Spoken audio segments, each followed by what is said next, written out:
Commanding an army is no easy feat when you are alone. After all, you do need loyal troopers to command to be a commander.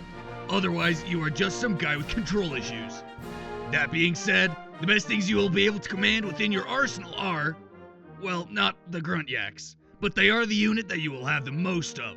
What they lack in basic intelligence, combat skills, and coordination, they make up for in numbers. Each grunt yak had the opportunity to become something greater than a basic foot soldier, but failed every test given to them. Something that has become increasingly common in modern yak civilizations. So, what is the best way to lead these troops? Well, the finer details are up to you, but here are some basics on how to utilize them. First, they have a basic movement distance of 6 units, about average for yaks across the battlefield.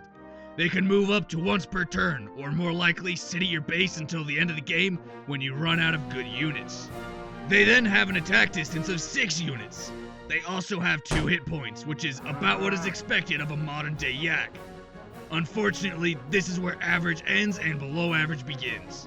Each grunt yak can only attack once per turn, and it takes typically 1 energy point to do so. If they had passed any of the tests given to them, they would be trusted to attack more than once per turn, but the government officials do not trust them to go around shooting their guns willy-nilly. They only hit about half of their shots anyway. This kind of bullet wasting would destroy yak economies.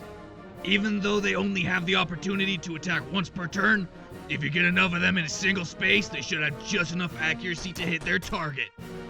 Eventually. Another good thing about having so many of these units at your disposal is they work great as pilots.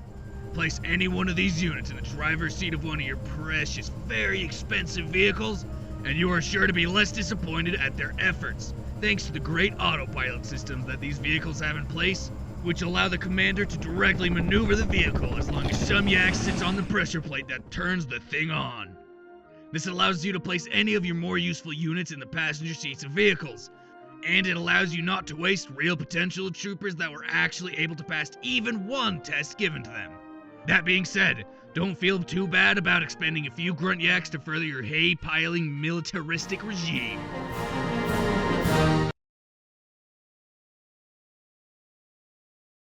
Let's now move on to the Sergeant Yak. This yak may not be the most specialized on the battlefield, but at least they were able to pass at least one test given to them. The ability to pull the trigger and hit the literal broadside of a barn 2 consecutive times.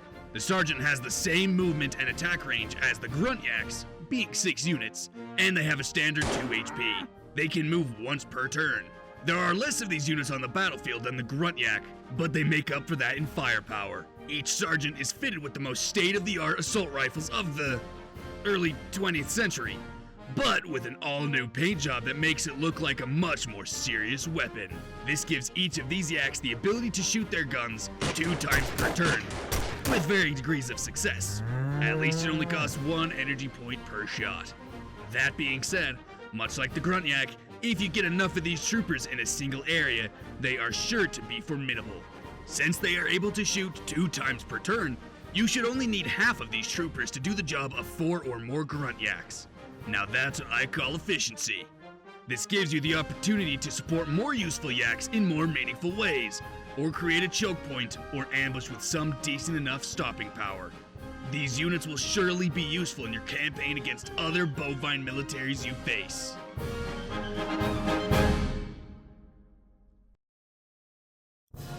Every one of the medic yaks on the battlefield serves a very important purpose: keep the other yaks alive. They do this very poorly, letting countless yaks that they were supposed to protect be claimed by the battlefield, though that surely isn't their fault, since their teammates constantly leave them to be killed when they should instead always remain in the loving arms of the medic yak. Each medic yak has a movement distance of 6 units, and a range of just 1 unit. After all, throwing syringes was classified as a war crime after its use in the last Yak War. Even with their average and mediocre movement speed and range, they do have an above average HP at 3 total points. The reason as to why they have an increased HP in comparison to the other yaks is the same reason as to why they are medics. They drank all their milk growing up. Since milk is healthy and the medics drank plenty of it, that shows they have enough experience in the health field to know how to be a combat medic.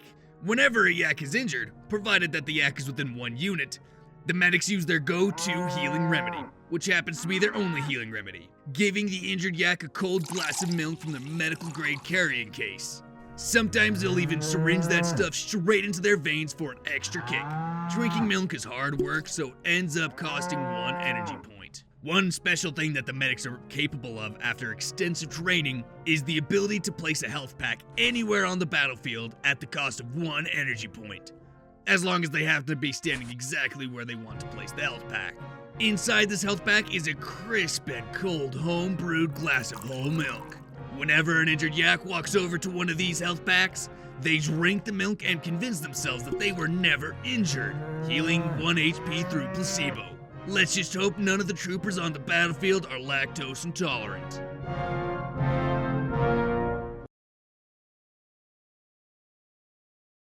It would stand to reason that the state-of-the-art vehicles being driven around on the battlefield would be maintained by equally high-quality mechanic yaks. Unfortunately, due to not having opposable thumbs, these little fellas can only rely on the power of modern duct tape to repair Class A OSHA violations on the vehicles that have just returned from a devastating battle. Despite carrying around a toolbox, a mechanic yak doesn't really know what's in there. They do tend to use their sturdy wrenches to bash in the hairy faces of their opponents when the going gets tough though, at least. The mechanic yak can move 6 units, moving up to once per turn, and has a hearty 3 HP. Seems like all the time they've spent being crushed under improperly jacked vehicles has improved their bone density. They can swing the wrench around at any yak within 1 unit, and do their best to duct tape any damaged structure or vehicle within 1 unit as well. Repairing a damaged structure or vehicle requires only a single energy point, and then the vehicle is repaired of a point of damage as soon as that piece of duct tape is slapped on there. Now that was a lot of damage.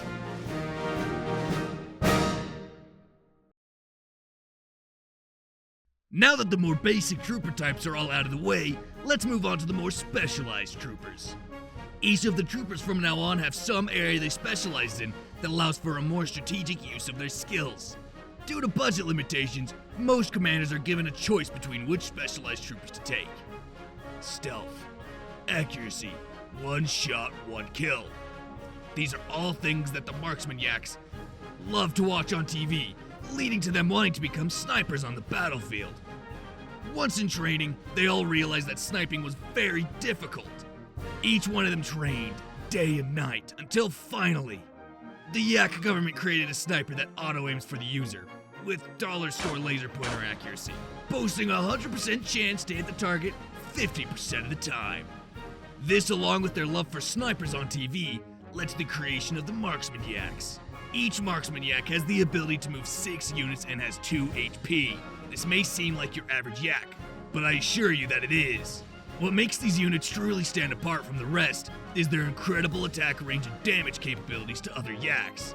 The government-provided snipers that each of these yaks are equipped with will allow them to have a staggering 9-unit attack range. This allows them to take out targets without needing to smell their awful manure stench. This, coupled with their 2 damage per bullet fired, can create the perfect environment for any yak that likes their personal space. And it only costs 1 energy point. One drawback to their kit, though, is that they are able to do 2 damage only to other yaks on the battlefield. The same can't be said for any vehicles, buildings, or anything else that may appear on the battlefield.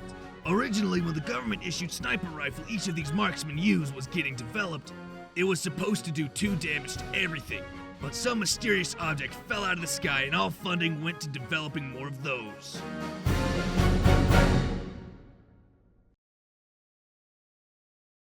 A few years ago, a certain yak invented the world's first jetpack. He flew into space, never to be seen again, and almost certainly died unceremoniously in the cold, dark, dreadful vacuum of space. But his jetpack fell back down to Earth.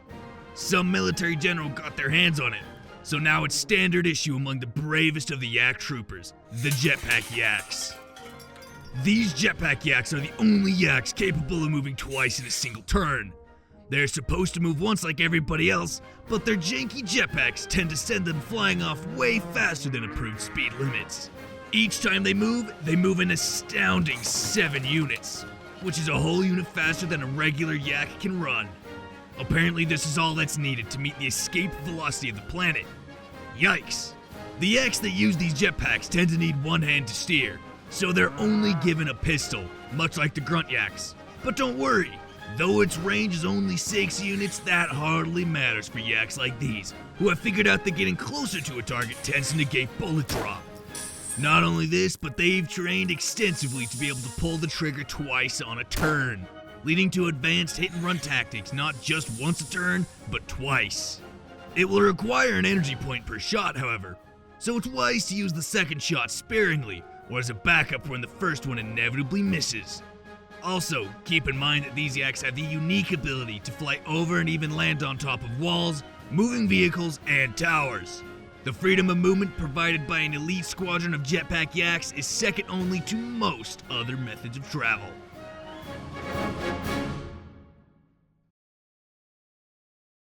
Some say nothing beats the raw power of a ballistic yak on the battlefield. They'd certainly be wrong, but the sentiment is there, and these rugged yaks do still have something to offer your squadron. The ballistic yaks are said to be so intensely dedicated to their military service that they observe an important rite of passage which is said that all ballistic yaks are required to do at the end of their boot camp: break off their left horn. Of course, that was only a rumor started by one unfortunate yak who everyone else copied for some harebrained reason. But no other yaks are brave enough to tell these intimidating yaks that, after all. Just look at the soot covering them from head to toe. That's seriously metal. A ballistic yak has 2 HP, a speed of 6 units, and the ability to move once per turn. They hold a menacing grenade launcher, which certainly completes the look, even though they're not smart enough to use it. Instead, they can huck their grenades an astounding 7 units. A grenade that detonates properly, which is some of them, deals 2 damage to vehicles and structures alike, making it an excellent choice when targeting your opponent's vehicles of war. Unfortunately, the shrapnel designed to penetrate metal just doesn't have as much kick when met with the copious yak fur, so it will only deal 1 damage to rival troopers. In either case, doing so only costs 1 energy point. What a throwing arm. Now if only we could get them to take a bath once in a while. These guys reek.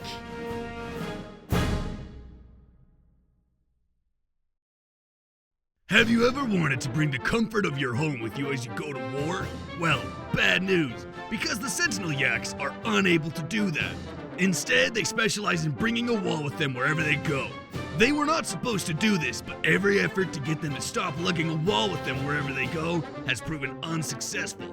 Eventually, all efforts to get them to stop bringing a wall with them everywhere they go were dropped, and instead the Yak government gave each of the soon-to-be Sentinel Yaks a specially designed riot shield wall. Basically the same thing they had before, but now it has a little window they can look through, so they'll stop trampling all the injured as they walk through the med bay. Each Sentinel Yak has the below-average movement distance of 5 units. Now, you may be saying, what? Why? Surely they can move more than 5 units since all the other units can. And to that I say, maybe they would if they weren't lugging a 2-ton wall with them wherever they go. Maybe, instead of asking why they can only move 5 units, you should be more grateful they are able to move at all. Why are you guys always so ungrateful for the stuff that we give you? Why don't you ever say thank you every once in a while?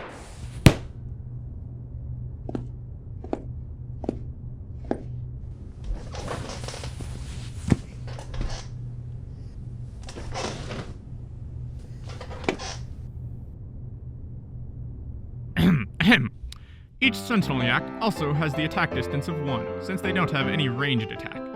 In order to attack with their big wall, they will need to be up close and personal. Doing this, of course, costs 1 energy point since the wall is so heavy and frankly not meant to be used as a weapon. The massive shield each Sentinel Yak carries has its own HP pool of 4 HP that does not count towards or against the Yak's own HP pool of 2. This shield allows for any Yaks on their team to shoot through it while not allowing for any enemies to shoot back at them. Logistically speaking, this is done by having each Yak jump when they are ready to shoot.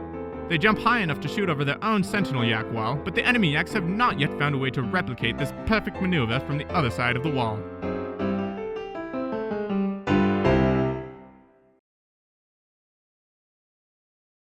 What's more intimidating than a Yak with a giant minigun? Well, I can think of several things, but that's neither here nor there. The minigunner yaks are risk takers through and through. Stupid, unintelligent, and totally idiotic yaks that compensate for all of these things by having a huge gun. During basic training, these trigger-happy yaks wouldn't stop shooting the moment they were given a gun, even when told to do so.